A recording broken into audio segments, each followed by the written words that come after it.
Hi, my name is Mark Herringshaw, the author of The Karma of Jesus. You may be wondering how karma and Jesus ended up in the same title in the same book.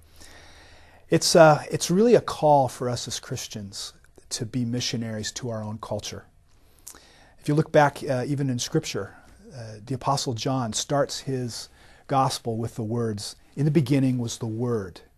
And then he goes on to say, "And the Word was with God, and the Word was God, and the Word became flesh." And the term that John uses is logos. Logos was a Greek concept for the organizing principle of the world. And it was a pagan idea. And John, who was a disciple of Jesus, takes that pagan idea, baptizes it, and makes it serve his advancement of the message of Jesus Christ. And I'm trying to do the same thing with the karma of Jesus, to make a bridge to the culture. The idea of this book came in an encounter I had with a young man while I was speaking one Saturday night at a church service. I'm a teaching pastor at North Heights Church in St. Paul, Minnesota. And one Saturday night, I started getting heckled by a young man who was back about halfway back in the audience. And he began asking questions out of the crowd like, what about the Buddha? He says that there's many ways to God. And if Jesus was such a good man, how come he had to die? And this happened about 3 or 4 times. And finally I just said, you know, you're asking some good questions. Come on up afterwards and we'll have a conversation. So we did. We talked afterwards. He told me his story. He'd grown up in the church.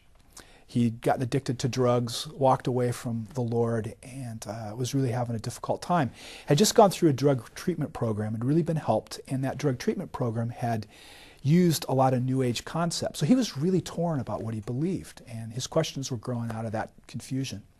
And as I'm listening to him, listening to his story, all of a sudden an idea crystallized in me, and it became the genesis of not only my conversation with him, but of this book. I asked him as I was sitting there, I said, do you believe in karma? And he says, oh yeah, I believe in karma. I said, well, how do you understand that? He said, well, you do good things come back. You reap what you sow. I said, well, that's interesting because there's some principles in Scripture that are very similar to that. I said, the problem is, how's your karma? If you reap what you sow, have you only done good things in your life? Or have you done some things that you regret? He said, well, I guess I've made some mistakes. I said, well, I have too. All of us have. And the problem is, if we live by that law of reaping what we sow, all of us are in trouble. We're in deep trouble. And I said, so what would happen if a person lived a perfect life? What would their karma be like? And he said, well, I suppose they'd have perfect karma. They'd have perfect consequences. I said, as Christians, we believe that there's only one person who lived a perfect life. His name was Jesus Christ. And he was so loving and so perfect in that sense that he chose to trade consequences with us, that he takes our bad consequences from our bad choices and he gives us his good consequences for his perfect choices. And in your terms, he takes our karma and he gives us his. And he said to me, he said, well, is that Christianity? And I said, well, I never thought of it before, but it really is, that exchange life. And so that became the genesis of this book. And I believe there's a lot of young men like this guy out there. I think there are people who've been exposed to Christianity for whatever reason, they've walked away from it.